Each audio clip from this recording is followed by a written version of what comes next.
What do you have there, Marilyn? Cicada. She's nice. She's a girl.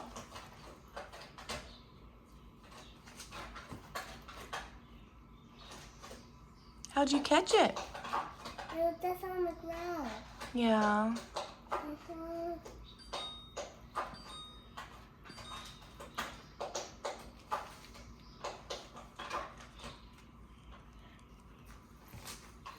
Can I let it go?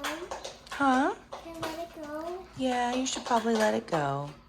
In the house? Well, maybe not in the house. Maybe outside. Somebody in my class has a pet cicada. And her name is Vivian. All right, why don't you let go of your cicada? No. Keep it. But that's said I dropped the cicada. And then you go.